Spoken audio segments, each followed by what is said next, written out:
Hello everyone, I am from Gyan Bodhi and today we are going to start class 9th mathematics chapter number 13 that is surface areas and volumes। तो यहाँ पर ई code given है, तो जिसको भी इस book की online copy चाहिए वो यहाँ से इस कोड को स्कैन करे और वो सीधा पहुँच जाएगा उस साइट पे जहाँ से मैंने ये बुक डाउनलोड करी है। So let's start.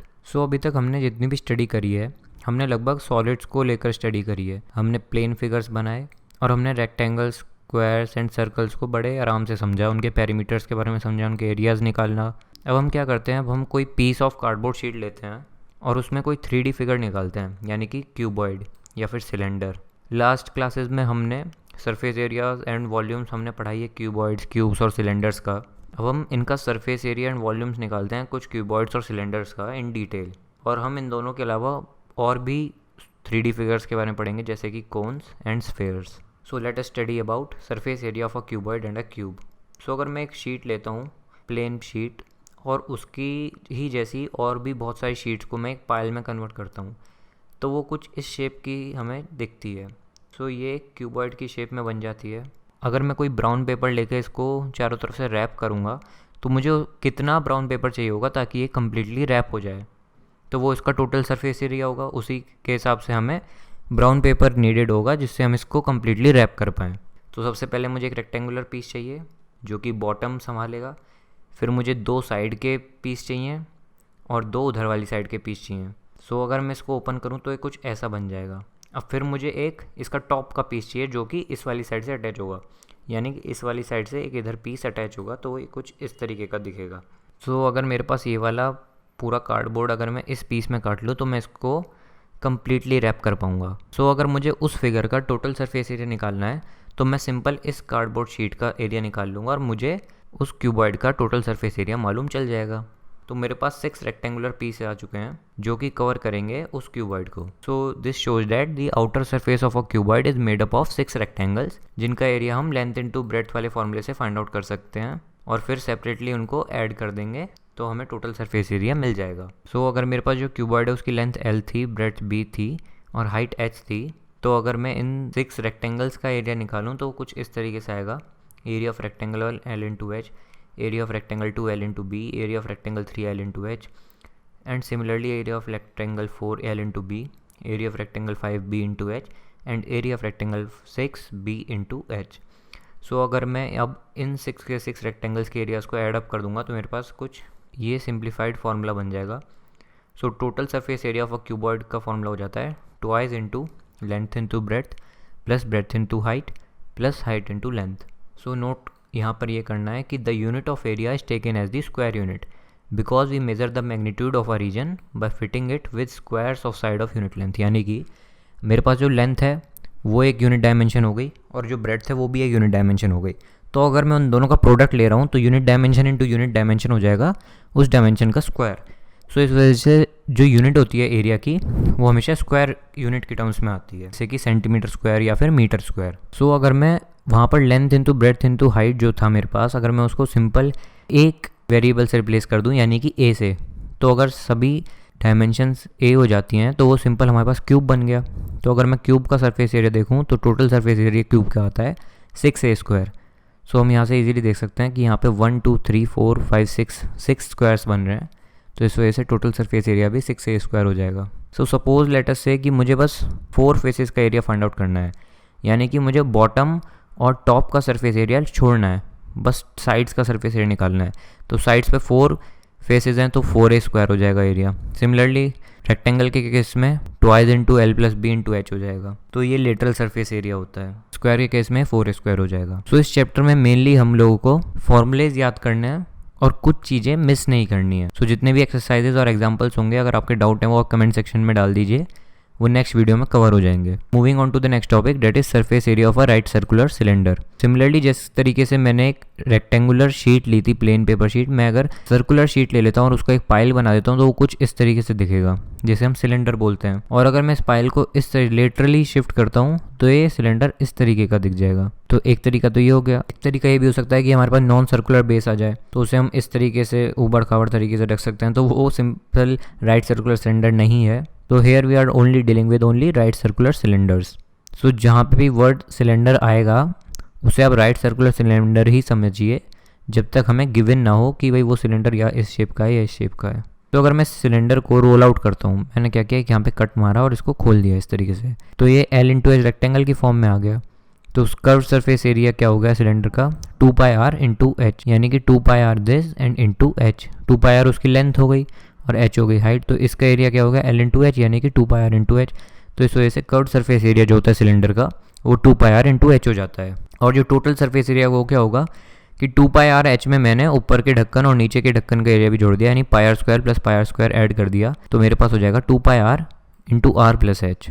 So this is the total surface area of a cylinder. Pi की वैल्यू यहाँ पर 22/7 या फिर 3.14 भी हम ले सकते हैं।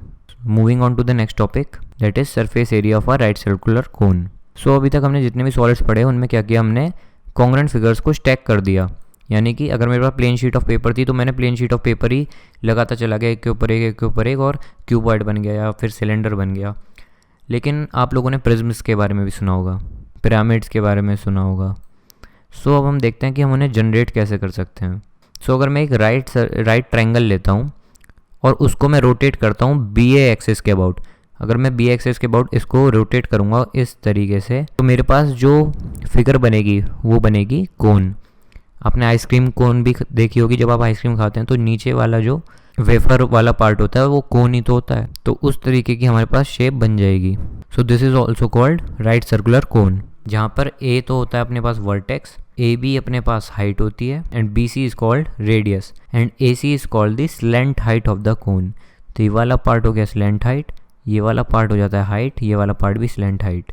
यहाँ से बी और सी तक जो मिल रहा है ये होता है रेडियस अपना। इस तरीके से कोन बनती है। सो अब मैं क्या करता हूँ कि कोन को मैं खोलता हूँ, कट लगाकर मैंने इसे खोला तो मेरे पास कुछ इस तरीके की शेप आ जाती है। सो अगर मैं एरिया ऑफ ईच ट्रायंगल देखूँ तो ये कुछ आएगा half into base into height, base of each right triangle into L.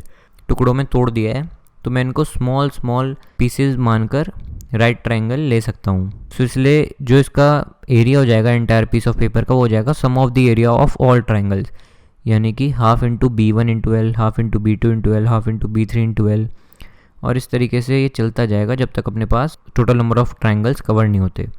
सो ये हो जाएगा half into length of entire curved boundary, और जो कर्व्ड बाउंड्री की जो सर्कमफ्रेंस है वो हो जाएगी अपनी 2πr। सो जो कर्व्ड सरफेस एरिया होता है कोन का होता है half into L into 2πr, यानी कि πr इंटू एल। अब अगर मैंने इसका ऊपर वाला ढक्कन भी क्लोज कर दिया तो इसमें πr स्क्वायर और जुड़ जाएगा, और जो टोटल सरफेस एरिया हो जाएगा वो हो जाएगा πr into L plus are. और यहाँ पर जो एल होती है स्लेंट हाइट वो हम पाइथागोरस थ्योरम से निकाल सकते हैं, वो आएगी √r² plus h²। So moving on to the next topic, that is surface area of a sphere. अब स्फेयर होता क्या है, तो हमने सर्कल के बारे में तो सुना ही है, हम सर्कल को एक पीस ऑफ पेपर पर ड्रॉ भी कर सकते हैं, इसकी एक कॉन्स्टेंट रेडियस होती है। अब मैं क्या करता हूँ, अगर मैं एक सेमी सर्कल लेता हूँ और उसे रिवॉल्व करा देता हूँ इस एक्सिस के अबाउट, तो मेरे पास जो शेप बनेगी वो बनेगी एक sphere. So sphere is a 3-dimensional figure which is made up of all the points in the space which lie at a constant distance called the radius from a fixed point called the centre of the sphere. अगर मेरे पास ये sphere है तो बीच में कहीं ना कहीं centre lie कर रहा होगा, और इस सेंटर से जितने भी पॉइंट्स लाई कर रहे हैं स्फेयर पे, आपने बॉल देखी क्रिकेट की, वो भी एक स्फेयर ही है। तो अगर मैं उस बॉल का सेंटर देखूँ तो उसके सेंटर से जो उसकी सर्कमफ्रेंस तक के जितने भी डिस्टेंस है वो इक्वल डिस्टेंस पर लाई कर रहे हैं, उसे हम रेडियस कहते हैं। So a sphere is like the surface of a ball. The word solid sphere is used for the solid whose surface is a sphere. So अब मैं क्या करता हूँ, अब मुझे अगर स्फेयर का सरफेस एरिया निकालना है तो मैं उसे एक स्ट्रिंग लेता हूँ और उससे रिवॉल्व कर लपेटना शुरू करता हूँ ताकि मैं उसे कम्प्लीटली रिवॉल्व कर दूँ। जब बचपन में हम लट्टू खेलते थे तो उसमें भी तो ये करते थे, हम कम्प्लीटली रिवॉल्व तो नहीं करते थे उसमें, बट हाँ ठीक ठाक रिवॉल्व करते थे। लेकिन हमें इसमें क्या करना है कि कम्प्लीटली रिवॉल्व कर देना है, तो जो स्ट्रिंग है वो कंप्लीट कवर कर लेगी सरफेस एरिया को। तो यहाँ पर अपने पास चार टोटल सर्कल्स यूज़ हुए हैं उस स्ट्रिंग के उस स्फेयर के एरियाज़ को कवर करने के लिए। तो ये हो जाएगा 4 times the area of a circle of radius R, यानी कि 4 इंटू πr²।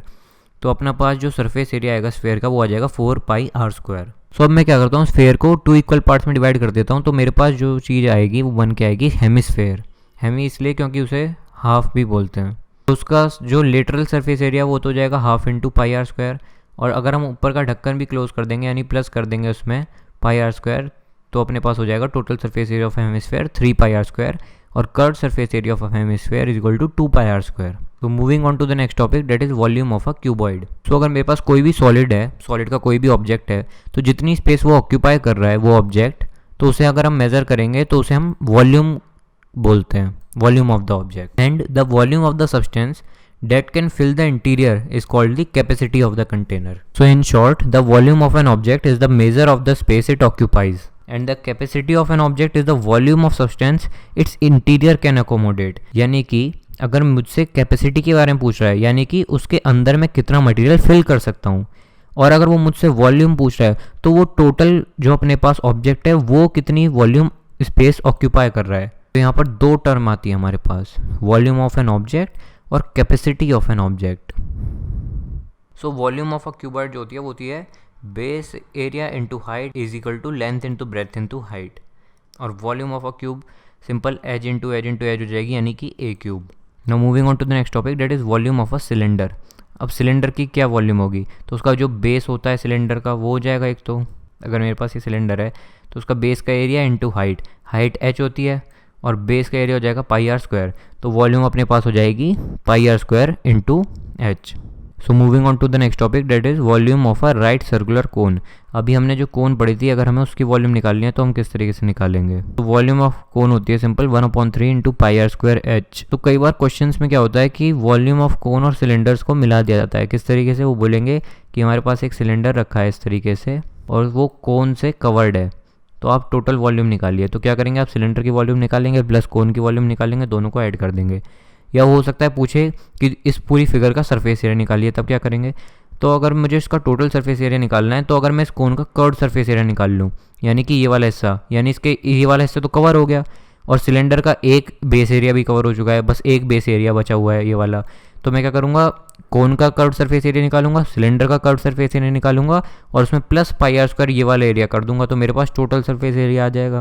सो क्वेश्चन इस तरीके के भी आते हैं एग्जाम्स में। So next topic is volume of a sphere. So volume of a sphere is 4/3 pi r cube. So ये जो चैप्टर नंबर 13 है, इसमें बेसिकली हमें फॉर्मूलेज ही याद करने हैं, ये पूरा फॉर्मूला बेस्ड चैप्टर है, तो जिसको भी अच्छे से फॉर्मूले याद हो गए वो इस चैप्टर को अच्छे से कर पाएगा सॉल्व, इस चैप्टर के जितने भी न्यूमेरिकल्स होंगे। और volume of a hemisphere simple उसका हाफ हो जाएगा, यानी 2/3 पाई आर क्यूब। सो यहाँ पर हमने चैप्टर नंबर 13 फिनिश कर लिया है, और चैप्टर की समरी ज़रूर पढ़ें, और इस चैप्टर की समरी तो बहुत ही ज़्यादा इंपॉर्टेंट है, क्योंकि यहाँ पर जितने भी फॉर्मूले हमने पढ़े हैं उन सब की समरी गिवन है। ये फॉर्मूले आप सबको बिल्कुल याद होने चाहिए बढ़िया से, क्योंकि ये इस क्लास में ही नहीं बल्कि अगली क्लासेस में भी बहुत यूज़ होने वाले हैं। जितने भी चैप्टर हैं, जितनी भी एक्सरसाइजेज हैं, आपको हर एक क्वेश्चन सॉल्व करना है एनसीईआरटी का, क्योंकि जितने क्वेश्चंस आप प्रैक्टिस करेंगे उतनी ही आपकी अंडरस्टैंडिंग और क्लियर हो जाएगी इन चैप्टर्स में, क्योंकि यहाँ पे एग्जांपल्स इस तरीके के गिवन है कि आपको पूरा पता लगेगा कि आपको कौन सा फॉर्मूला कब यूज़ करना है, किस तरीके से यूज़ करना है।